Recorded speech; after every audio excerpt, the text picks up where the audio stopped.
Sir ఎవరు వీళ్ళు? వీళ్ళిద్దరూ ప్రేమించుకున్నారు సార్. అమ్మాయి అబ్బాయి వేరే కులాలకు చెందిన వాళ్ళు. అమ్మాయి తరపు వాళ్ళకి పెళ్లి ఇష్టం లేక వీళ్ళని బెదిరించారు. ఏం చేయాలో తెలియక వీళ్ళు భయపడి పారిపోయి వచ్చి పెళ్లి చేయమంటున్నారు. అందుకే ఎంక్వైరీ చేస్తున్నాను. ఇంట్లో నుంచి పారిపోయి వచ్చి మన కుటుంబం పరువు తీసేస్తారే. నా కూతుర్ని ఒక లేపుకొచ్చాడు. ఆయన చంపకుండా వదలను. ఏడీఎస్పీ రౌండ్స్కి వచ్చారు. తర్వాత అండి వెళ్ళండి వెళ్ళండి. అన్నా అన్నా మీ అన్నయ్య కూతురుని మరడయ్య కొడుకు పోలీస్ స్టేషన్ తీసుకెళ్ళాడు. ఏమంటున్నావురా?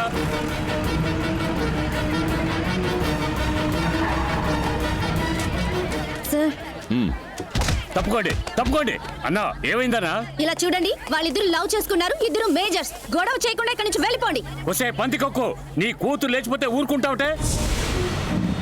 రే మున్సామి, మరి ఎక్కువ మాట్లాడద్దు. ఒరే హెడ్, నోరు మీరా. మర్యాదగా మాట్లాడబోయా, పెద్ద గొడవ అయిపోతుంది. ఒరే కానిస్టేబుల్, నోరు మీరా. నేను తలుచుకున్నానంటే ఈ పోలీస్ స్టేషన్ నేలమట్టం చేస్తాను. చూస్తావా? వెళ్ళి వాడిని లాక్కురండి రా. ఏయ్, ఆగండి. ఏయ్!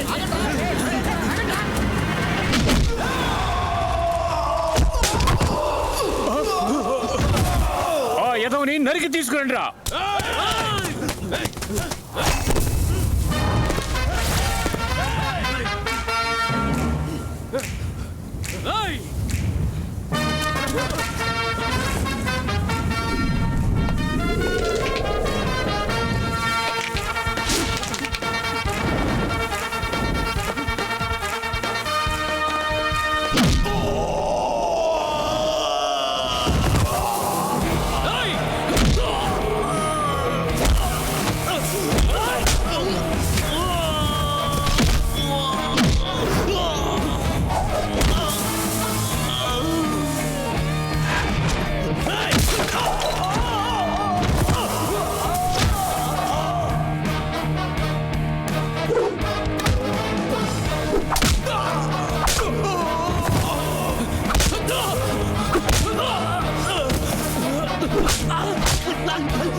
ఎంత ధైర్యం ఉంటే మా వాళ్ళని కొడతాం. ఆడవాళ్ళతో ఎలా మాట్లాడాలో మీ అమ్మ నేర్పించలా? పెద్దవాళ్ళతో ఎలా మాట్లాడాలో మీ అబ్బ నేర్పించలా? ఈయనెవరు?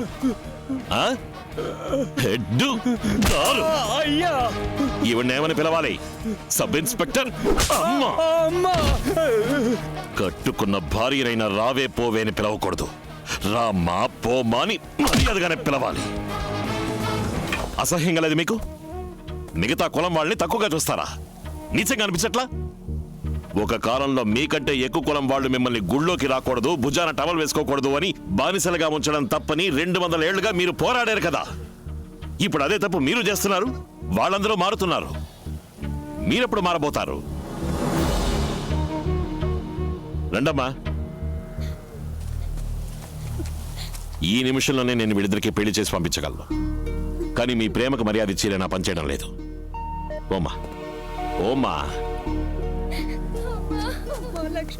మీరు కూడా తన ప్రేమకు మర్యాద ఇచ్చి వాళ్ళకి పెళ్లి చేయండి. అలా కాదని వాడు చెప్పాడు వీడు చెప్పాడని ఏదైనా తప్పుగా ప్లాన్ చేశారో వెళ్ళండి, జరగాల్సింది చూడండి. సరేనయ్యా.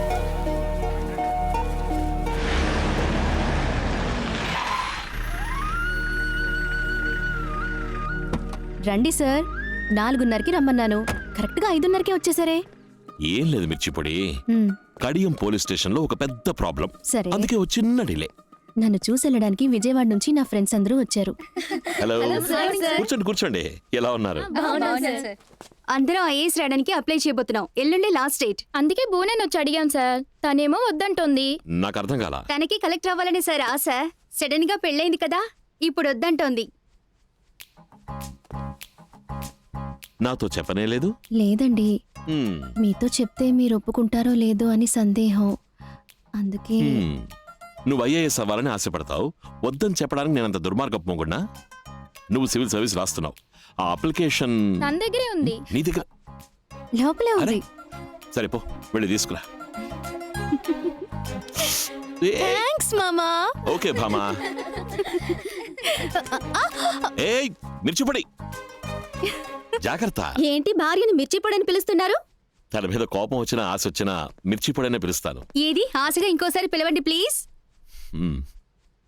ఓయ్ మిర్చిపొడి. వస్తున్నానండి. శ్రీలంకలో ఉన్న రెండో బారింటికే వెళ్ళుంటారు. సరే, ఆ భార్యకు పిల్లలున్నారా? 3 కొడుకులు ఉన్నారు. మహేంద్ర భిక్షుడు ఒకడు, దేవేంద్ర భిక్షుడు ఒకడు, రావణ భిక్షుడు ఒకడు.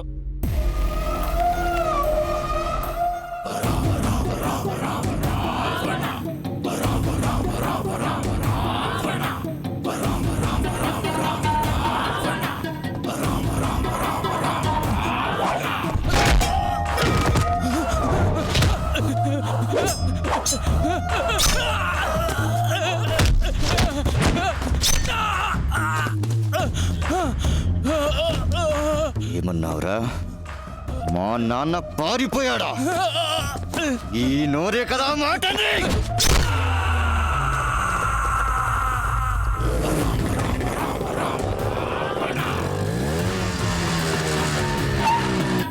అమ్మా, మా నాన్న ఎవరికో భయపడి పారిపోయాడని ఊరంతా నన్ను చూసి ఎగతాళి చేస్తుంటే సిగ్గు లేకుండా కుర్చీ మీరు ఫోన్ చేస్తారా? అమ్మా, మా నాన్న భయపడి పారిపోయేవాడా? మీ నాన్నగారికి భయం అంటే తెలీదు. ఆయన పెద్ద వీరుడు. ఎవరికి భయపడకూడదు. మనకి 2 కళ్ళు పోయినా శత్రువుకి 1 కన్నైనా పోవాలి. అర్థమైందా? నాన్నెక్కడున్నాడో ఇప్పుడు నాకు తెలియాలి.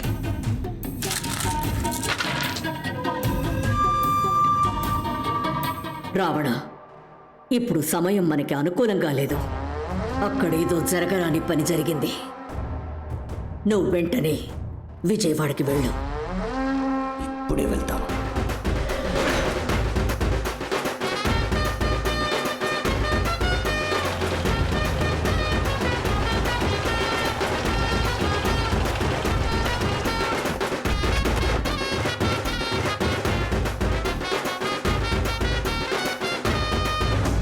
కృష్ణమూర్తి గారు, ఏం జరిగింది? మా నాన్నేమయ్యారు? స్వామితో గొడవ తర్వాత అయ్యగారి దగ్గర నుంచి ఏ కబురు లేదు బాబు. పరశురాం నా మీద అరెస్ట్ వారెంట్ తీసుకొచ్చాడు. 2 ఎదవలు కలిసి నన్ను పట్టించారు. వాళ్ళ కథ ముగించకుండా నేను కొలంబోలో అడుగు పెట్టను. ఆ రోజు మా నాన్నతో ఎవరున్నారు? అయ్యగారు పారిపోయేంత వరకు ఆయనతో ఉన్నదే నేనే బాబు.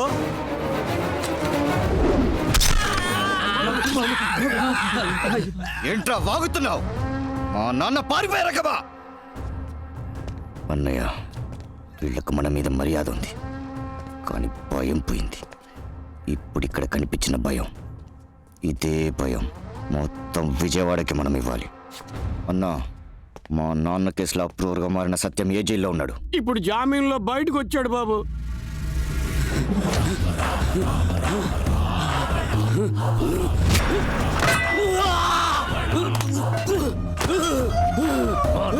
పట్టిస్తావురా?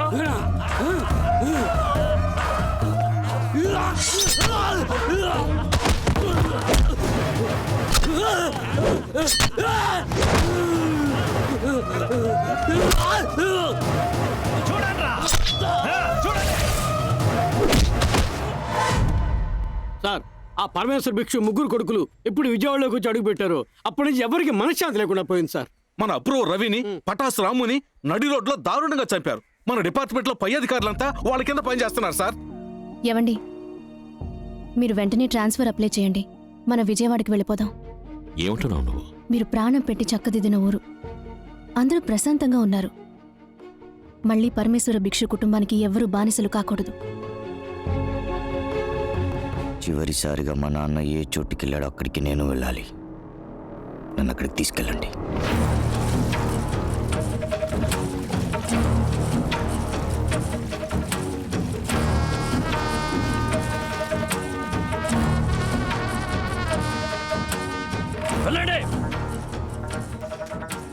మా నాన్నని ఎవరైనా చూసారా అని కనుక్కోండి. అయ్యగారు చివరిగా ఇక్కడికే వచ్చారటగా. ఏం రావణ దిగులుగా ఉన్నావు? ఆ చుక్కి దొరకలేదన్నా? దొరుకుతుంది. ఏడోకు తల్లి, నేను వచ్చేసాను కదా. ఓ తల్లి,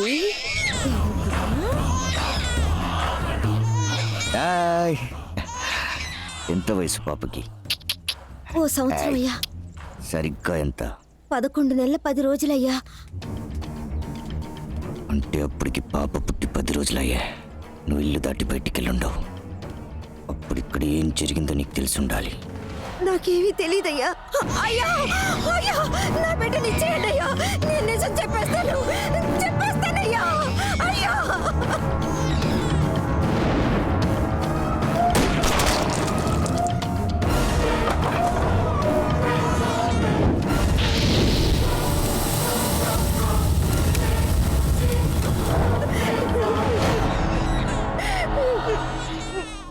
అన్నయ్య, మన నాన్న పారిపోలేదు, చచ్చిపోయాడు.